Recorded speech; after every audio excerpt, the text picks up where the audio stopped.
Today on the Cameron Journal podcast, I am joined by Micki Janae. She is the author of a new book called, I have it here, Of Blood and Lightning. And it is about a 17-year-old Black girl who inherits the power of Zeus and is on a quest to save the fates with her friends, a lovely YA contemporary fantasy affair that is always oh so very popular nowadays. Long time uh readers will know I'm not always necessarily a huge fan of the YA genre, but I love it when we have characters from actually diverse backgrounds written by actually diverse people that aren't tropes of other people, all this type of thing. So I'm going to lay aside my issues that I have with the genre that's mostly written by middle-aged white women writing about high school for reasons I will never understand. And we're going to find out about Miss Janae's writing journey. And I should mention, as writers go, she's very young. She's only 20. I did not write my first novel until I was almost 30. So when I was 20, I'd written a very terrible play called Executive Murder, whose file I still have, but should never be read by anyone ever in any reality. And so it's very impressive that she's come this far, and we're so happy to have her on the show. So welcome to the Cameron Journal podcast. Hi, thank you for that lovely welcome. Thanks for having me. I'm Absolutely, excited. absolutely. So, why don't you tell us a little bit about your book to start right off with? So, Of Blood and Lightning, like you said, is a YA contemporary fantasy set in the small fictional town of New River, North Dakota. Ophelia Johnson, 17 years old, she is returning to her hometown following the untimely death of her father. And there, she not only discovers a new group of friends to help her in her grief process, but also the power of Zeus living within her blood, essentially. Now, at first, she's not too crazy about this. She thinks it is insane and weird, and she's like, I'm really not doing this. But she discovers that the night her father died, he was the last person to contact the Fates before they went missing. So she then resolves herself to track them down in the greater effort of finding out the truth of why her father would contact them and what actually happened to him that night. Absolutely fascinating. So, the first thing, kind of a technical point, big steeped in Greek mythology, was that like a special interest of yours? Yes, I think that most people can speak to that first experience of picking up a Percy Jackson book. And for me, I'd always loved reading, but it was what really made me fall in love with fantasy. And I didn't really anticipate writing a story about Greek mythology, but the idea struck me one day, and I'd always been so fascinated with those classic myths. So I just had to do my own take on it. Yeah, no, no, absolutely. That's not something you see a whole lot of anymore. These It's kind of one of those things that when I was in high school, I grew up reading the Catholics and I studied Latin and Greek. That was very steeped in all of that mythology from a very young age. But Mm-hmm. you don't see that much anymore. I'm from an old dead world that no longer exists. So I'm a bit of an anachronism. So it's always exciting to see someone who's engaging with that material and pulling it forward into today. So, are you into that show American Gods at all? My mom really loves it, and I have at least 100 shows that I have to get to. I've been watching Bleach since March, but that is neither here nor there. It is absolutely on my list. I've heard it's really good too. American Gods is like, and it has all sorts of great people and Kristen Chenoweth and is yes, and so we all are backed up on shows and all that sort of thing. Bleach is a very long series though. You can take breaks, like do an arc, take a break, watch something else, come back because there's like I think I there's have thousands of to, episodes at this point. Like it's so long. and I haven't even gotten 1,000 Year Blood War. So maybe by next March we will have come full circle, but I still don't know. Yeah, no, there's some of those like you get into like Naruto or which is long, um One Piece long, Inuyasha also long. Like you got to take some of those longer ones. You got to take breaks and come back and Yes. come back. And I usually try to watch everything in one sitting, but it was just impossible. Like there's no way. Yeah, no, I mean, there's literally like three separate arcs, and then you get shows. One of my favorites was Full Metal Alchemist, which Mm-hmm. had two complete series of the same story, with the second one being slightly altered based on what the writers really wanted to do the first time, but they weren't led to do. So you can watch Full Metal Alchemist, the whole thing, all the way to the end. Then you get to go back to the beginning and do Full Metal Alchemist Brotherhood and watch the whole thing again, Yeah. but like better, nastier, grittier, more, because they were famous and Yeah. had money, so they could do what they wanted the second time around. Right. So that's a whole journey. That's a whole journey. But And we are also thankful that they had that money. Brotherhood is it clears the original, obviously. I like Brotherhood better. Yeah, absolutely. Mm. It was, yeah, and it was fun because if you'd already seen the first one, you sort of kind of knew what was going to happen, but you kind of wanted to see what are they going to do with it again, and the art style is a little bit Mm-hmm. different. I think there was also a transition from analog to digital between the two series, so the second looks a little Mm-hmm. bit different as well. So it's excellent, excellent. Well, so the next thing I want to get into before now that we've gone down that whole anime trail, getting back on the highway, um when did you start writing? So, of course, this is going to sound cliche, but literally kindergarten, I still remember this folder I had for our journaling section of the day. And my teacher went to my mom and she was like, she's really, got a knack for writing. But I just viewed it as, I loved immersing myself in stories and not paying attention in class. So being able to write down the things I would use to distract myself from what was really important, I guess really kickstarted that whole journey for me. Um, but I really started approaching writing from a craft perspective when I started at the Alabama School of Fine Arts.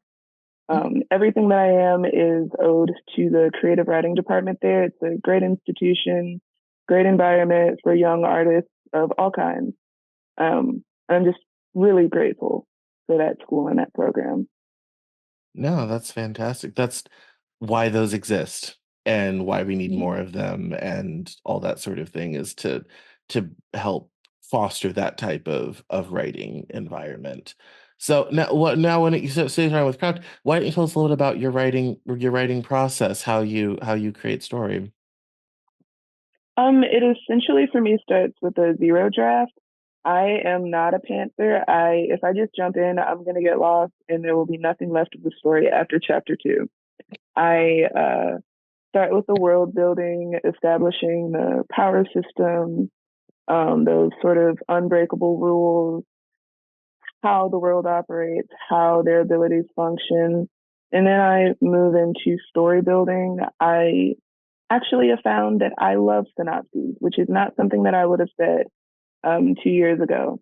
2 years ago, I would have told you that they were the devil and the worst thing ever.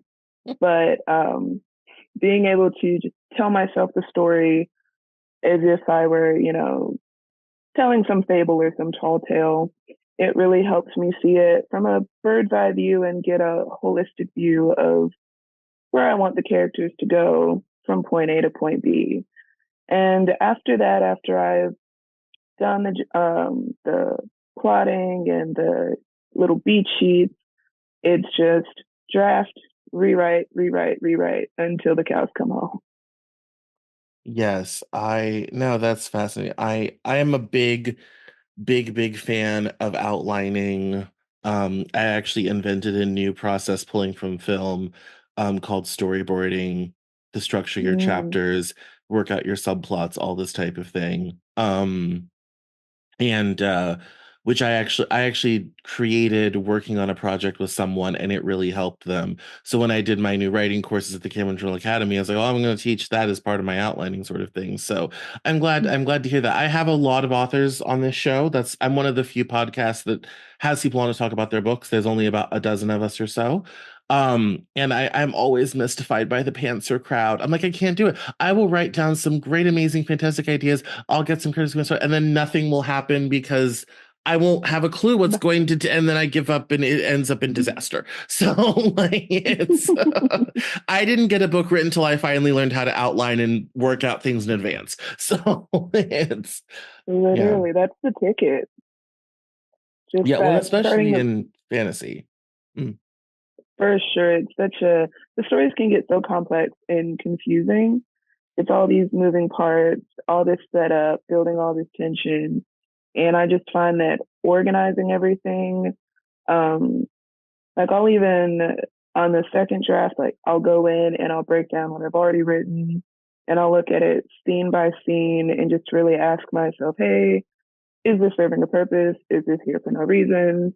Um, why is any of this happening? Just outlining and asking those questions, it just makes for a better drafting experience for sure. Yes, absolutely. And like I said, and for me, I really only do about one revision. I'm very conscious of what's on the page when I write it, and if I don't like Mm. it then, it usually gets changed. Though sometimes I don't know if you do this, but when I can't think of something, I will put the parentheses, this should happen here. Come Yeah. back and fix this later. So, sort of thing. But yeah, but I kind of like to do one grand revision, and then it's kind of like, yeah, I've said all I have to say on this. We're good. Then it's off to line editing, and they'll ask me a million questions that are very helpful to answer and fix. Mm. So, um, it's excellent. So, is this book going to be the start of a series, or is it a one-off? Yes, Blood and Lightning is the first in the Godender saga, a trilogy that tells the story of a holy war between the House of Olympus and their ancient ancestors. It's a 3,000-year war, and it's been brewing for a long time. There's a lot of history to get into. A really, really kind of dark story between their predecessors and the gods that they fought originally. But I don't want to give too much away. No, no, of course not. Of course not. Let's talk publishing. So, Mm, there is no way I would have been brave enough to approach anybody with anything at your age, not even close. How was it learning the industry and getting into that and pursuing a publishing situation? I think it was primarily because I was so young that I hadn't developed that, that common sense fear, like maybe you shouldn't go poke the bear. Yeah. Um, I was 15 when I really knew that I wanted to write books because I'd always loved stories, always loved writing. And I think that's when I made the conscious effort to put words on a page and try to get it in front of people's faces. And of course, there were many, many, many years of failure and rejection, which is par for the course in the industry. But when you're like 16, um, it's even more so. The first project that I wrote, that's how I got my literary agent. But looking back now, I think that that project should be like burned in a trash can and rolled down a hill, but it's okay. Those words lead to these words, so I won't fault them too much. But it was definitely, I was very young and, bright eyed and bushy tailed. So I guess I decided that I would pursue it and would not take no for an answer. No, that is so tremendous. And especially, in in an industry and in a field that tends to be dominated by people that don't look like anyone on the camera of the show right now. um that's, I mean, honestly, quite brave. The first major writing event I ever went to, there was a theater festival at this community college in Colorado where I grew up, and Mm. I had tried to get with that terrible play I mentioned. That did not work out, but I got to go to the event anyway. And that was when I was kind of like, yeah, I want to do this and make this happen one day.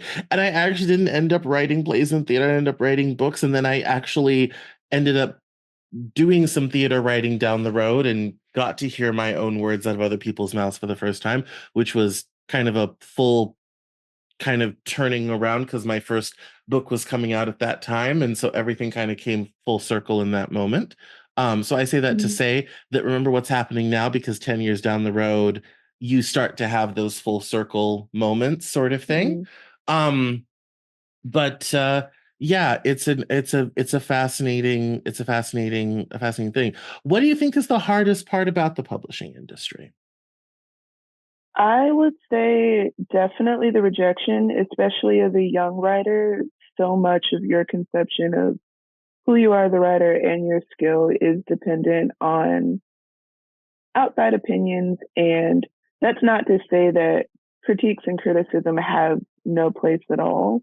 I think without those, writers would not be able to develop into the writers that they should be. But it's definitely a difficult thing to weather when you're so young and you know nothing about the industry at all. You get that first rejection email, whether it's a form rejection or a personalized one, and it kind of starts the, oh, well, is this what I should be doing? Maybe I'm not ready. Maybe I shouldn't be doing this. And that's before the 10 other rejections come in.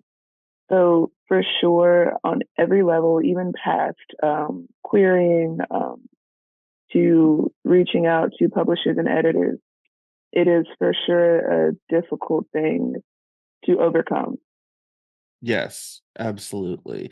I was joking the other day, um, talking about Black people in spaces where people are not used to seeing us.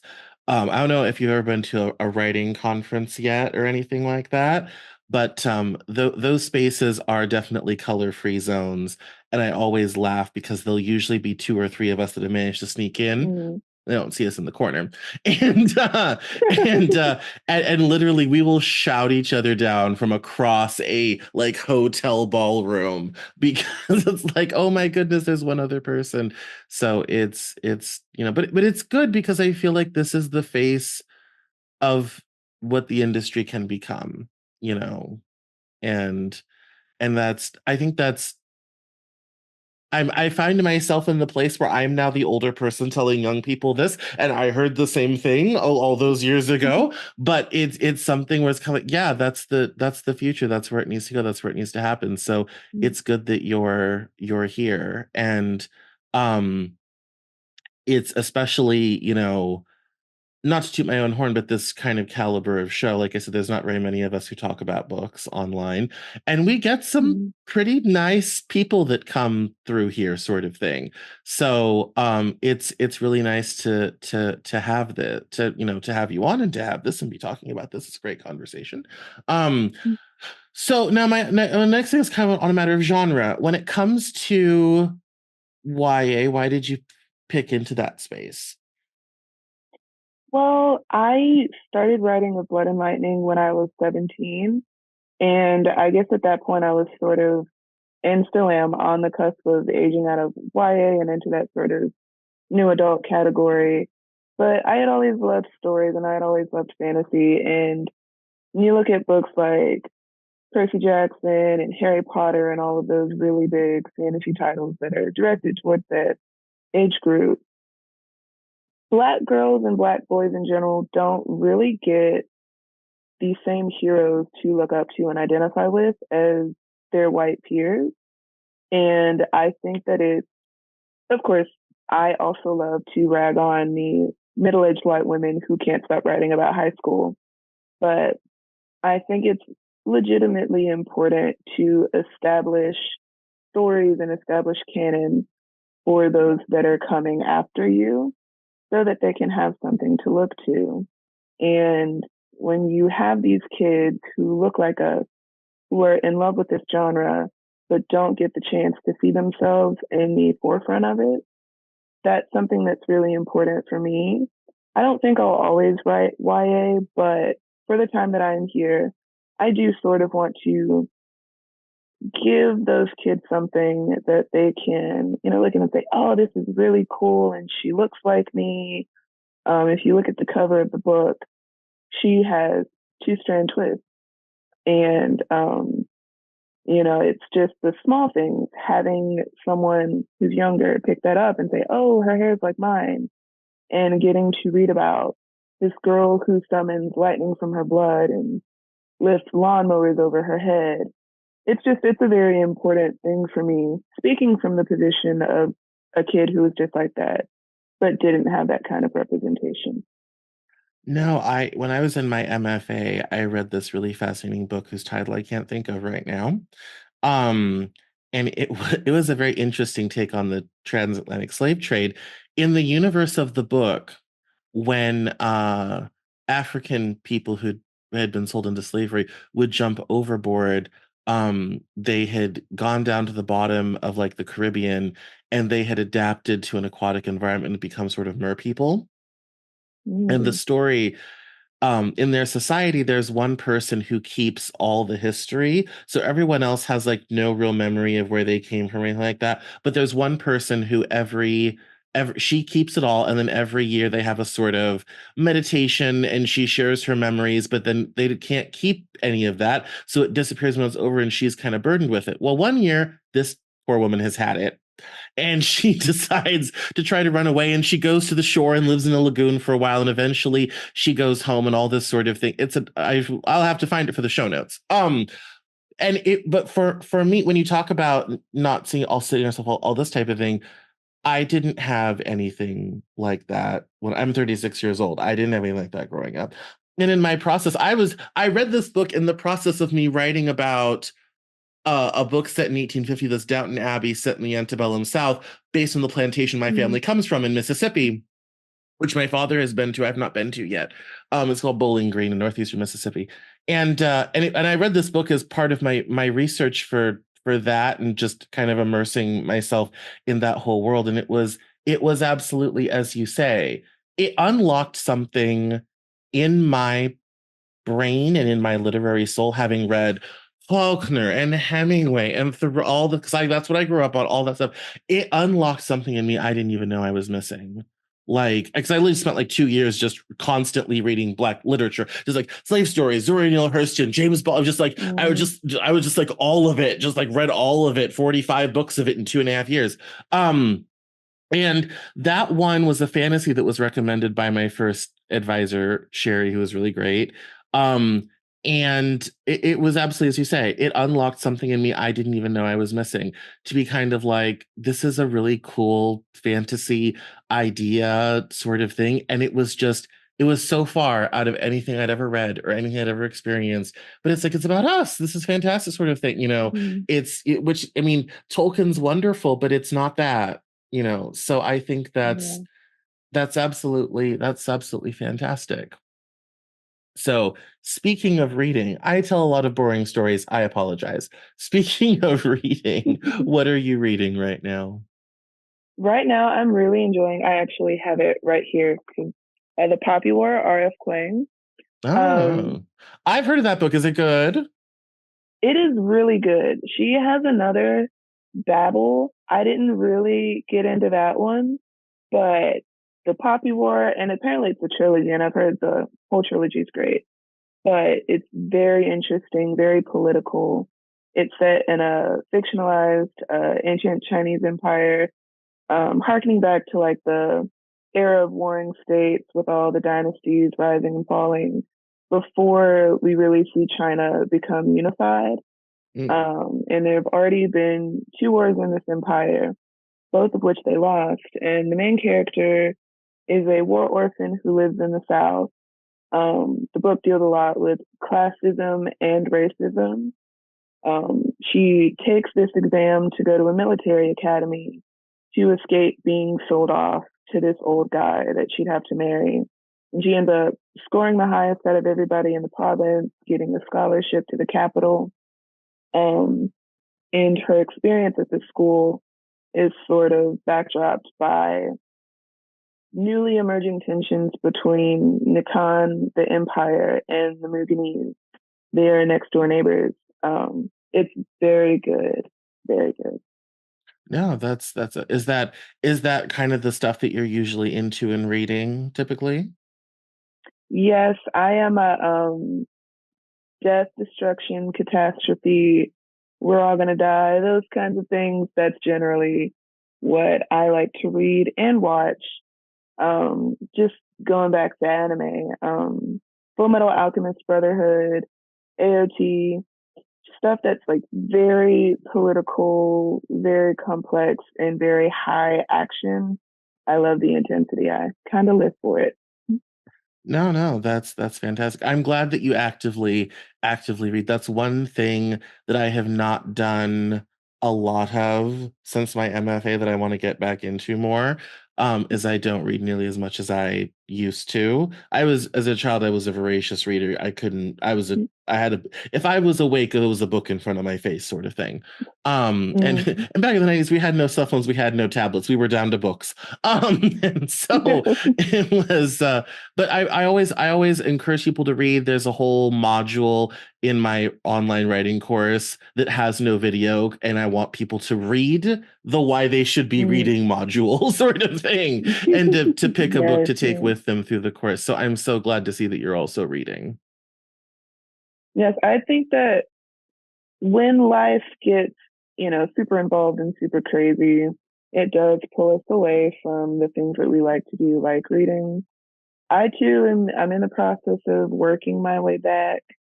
I've read a couple other things this year, but it's like you said, sometimes it's just so hectic, but it is absolutely important to just reconnect with books and with story, especially as writers.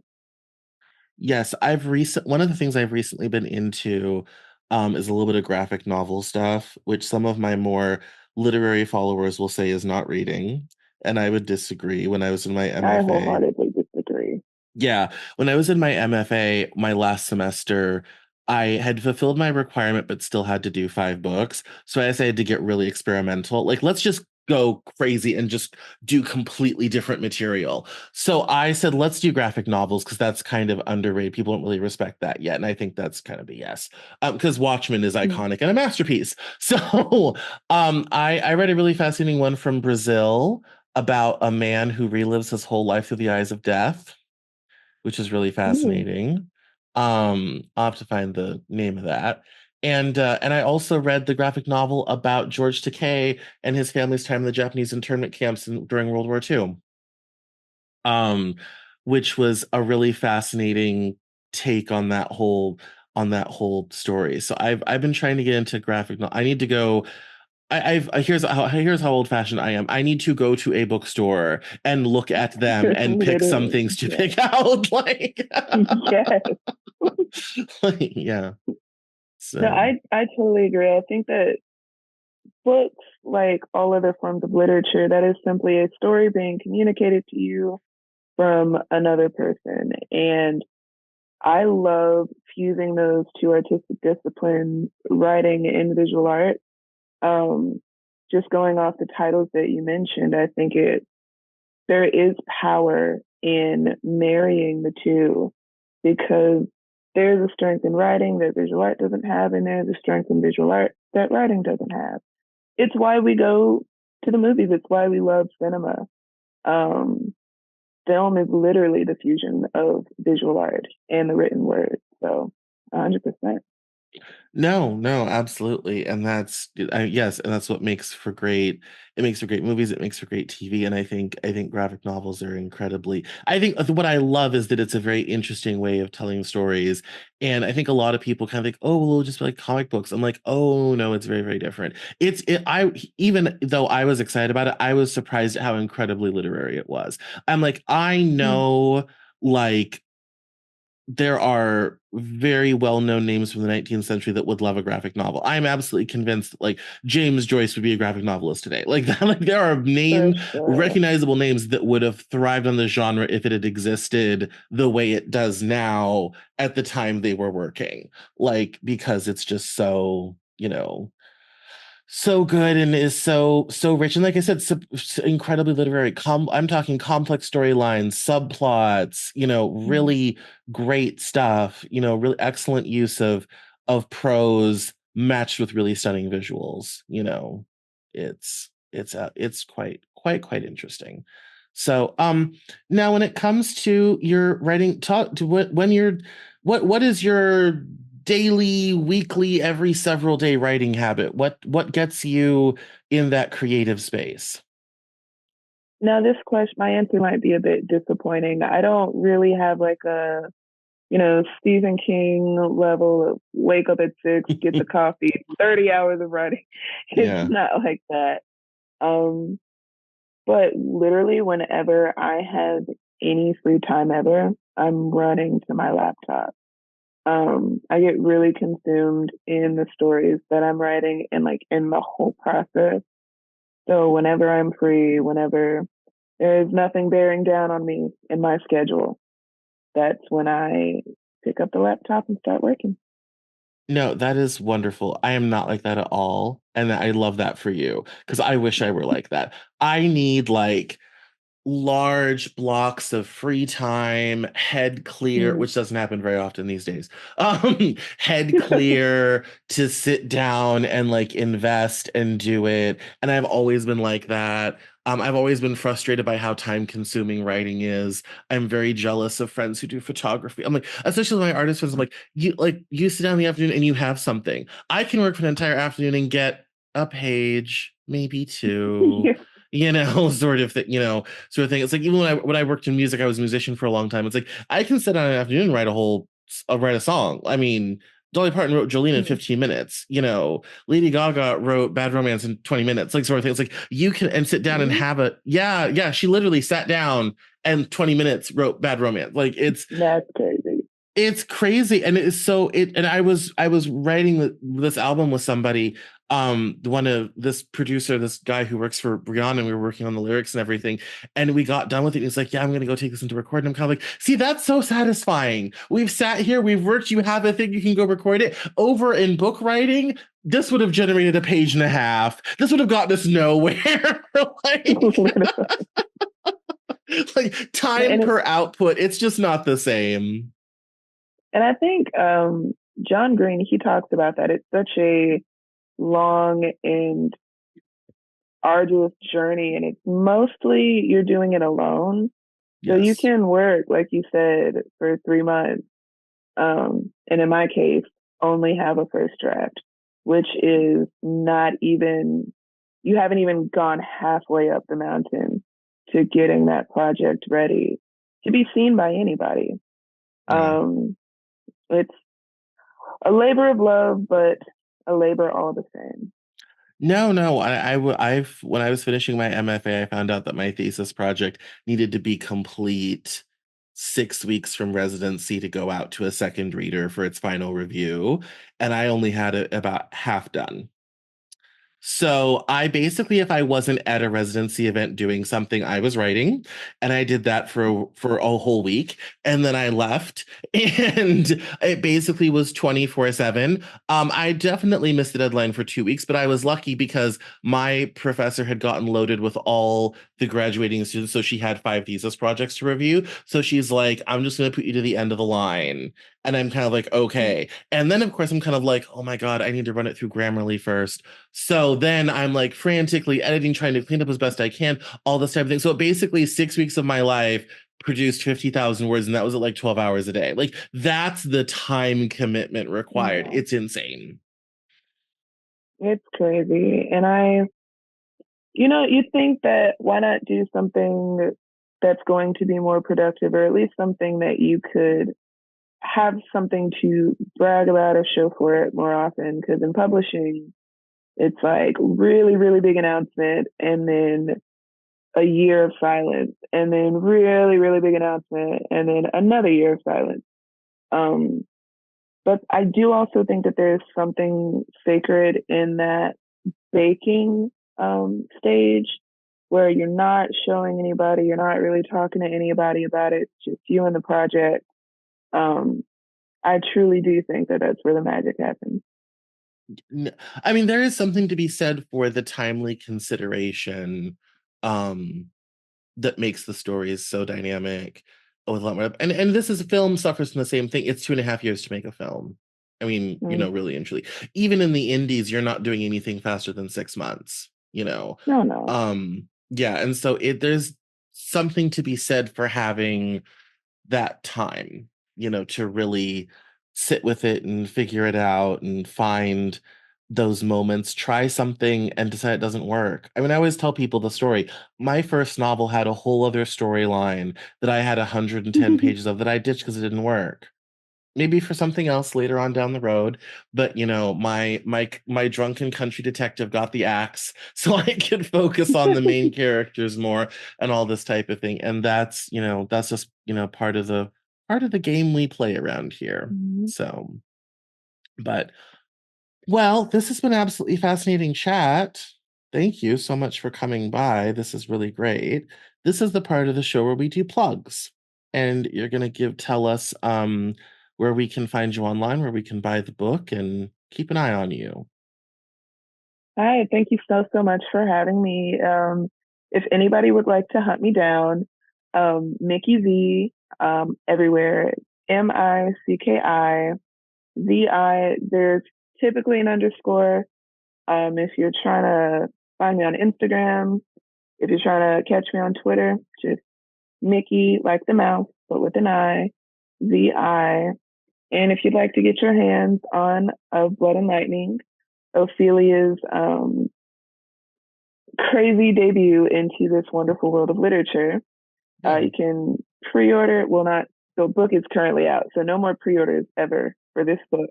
But you can order on Amazon, Barnes and Noble, Books a Million, Walmart. I saw that it was being carried by Target too, which I think is every writer's dream. Like, who cares about Pulitzers? If the book is in Walmart, you're good. Absolutely. Absolutely. All right. Excellent. Well, thank you so much for coming on the Cameron Journal podcast. Thanks for having me. It was lovely.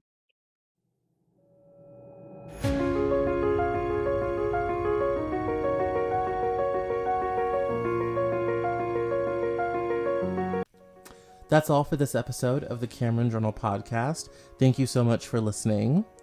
Visit us online at CameronJournal.com. We're on Facebook, Twitter, and Instagram, and I love to talk to my followers and listeners, so please feel free to get us on social media at Cameron Cowan on Twitter, and we'll see you next time on the Cameron Journal podcast.